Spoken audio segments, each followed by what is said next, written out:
Welcome to the Dan Sports Tips betting preview show for baseball on the 21st of July. Finally, we had a good night. It's a shame that the Pittsburgh Pirates let us down on what was our biggest bet of the day. However, we are now 60 points up on the season. We made over 50 points last night, despite losing 18 points on the one game. That's more like it. Maybe we'll stay unfiltered for the rest of the season.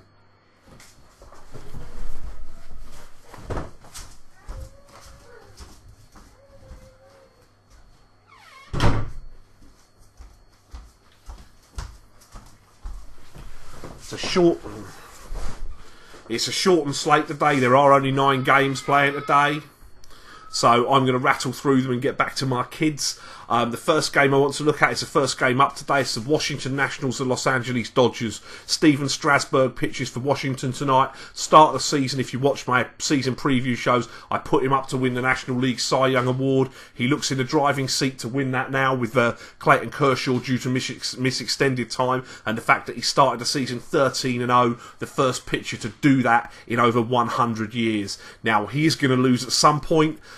He's yet to see the Dodgers this year. However, they aren't an elite offense. They've got a rookie starter in opposition in Urias. I would expect that today is not the day he's going to lose. Urias was solid against Washington when he faced them 3 starts ago. He pitched 5 innings, allowed in 2 runs. But you'd have to look at this game, say the advantage appears to be with Washington on the hill and at the plate. And anything above even money looks value to me on a run line. And Washington is at 11-10 with Bet365. So we will play Washington -1.5 to beat the Los Angeles Dodgers today.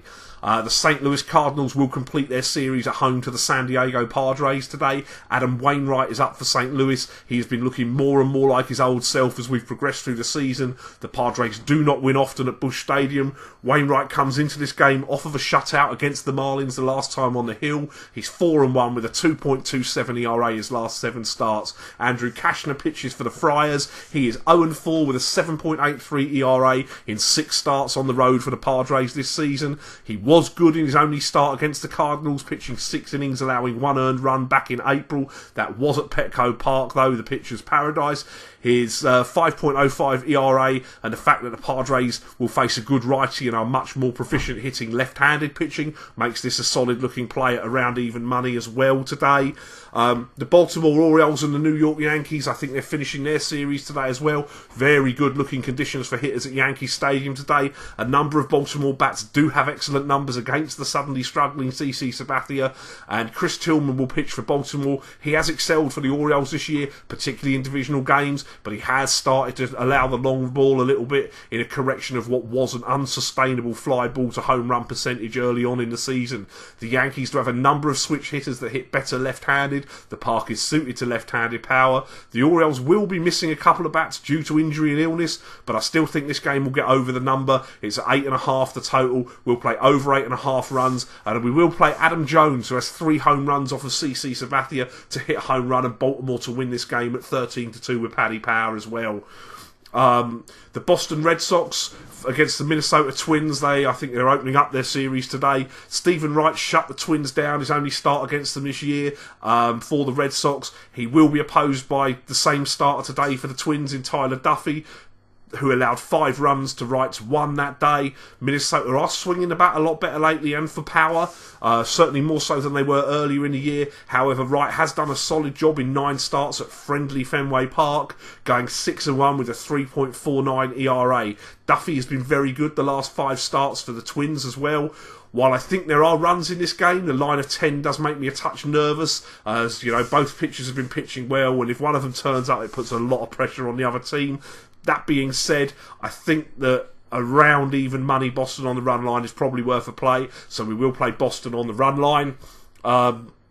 The Oakland Athletics will host the Tampa Bay Rays, fresh off back-to-back road wins, having lost, 12 in a row, I think it was, on the road before they won the last 2 games of the series against Colorado. Sonny Gray is up for Oakland. He has pitched fairly well without getting results, often due to a lack of run support since he came back from his injury and his stint on the disabled list. As I said, the Rays were on a long run of road losses prior to closing out the series at Coors against the Rockies with back-to-back wins.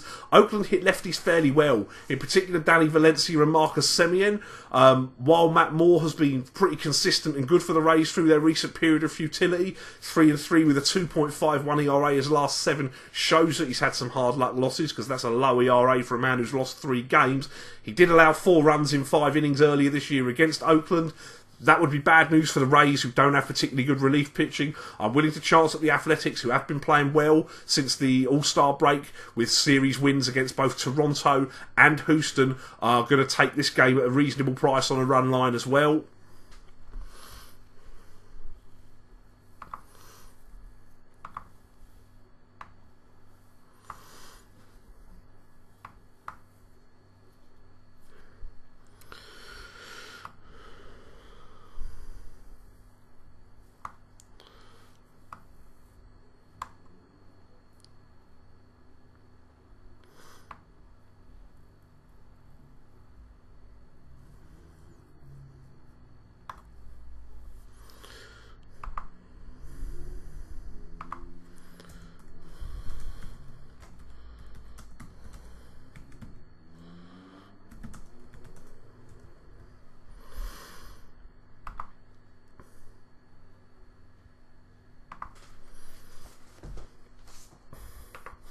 We'll have a small play on Danny Valencia to get a home run and Oakland to win the game at 7-1. Valencia does have 2 home runs off of Matt Moore.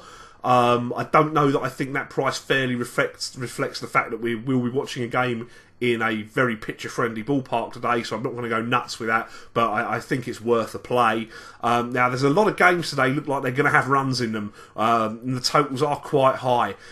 Some of them will go over, some of them may not. I'm particularly looking at the Yankees game, the Red Sox game, the White Sox game and the Colorado game as games with runs. I can certainly make strong cases for runs with ballparks, weather conditions, power in the lineups, etc. I do also have sort of little doubts in each of them why some of them could go under. So what I'm going to look to do, and I'm going to have to put this on Twitter because they're not available yet, is if they get them up in time, is play a grand salami over for total runs across all 9 games. I do prefer that to playing the spread for the total runs because the risk is that much lower. I think the risk to reward on the spread for the total runs is not usually worthwhile. But if they don't put a salami up, then I'll have to put the spread up. But keep an eye on Twitter. We'll see what we put up. As it's not posted, as I say, I'll have to tweet that. So those are the plays for today. Best of luck if you are having a play today. Play ball.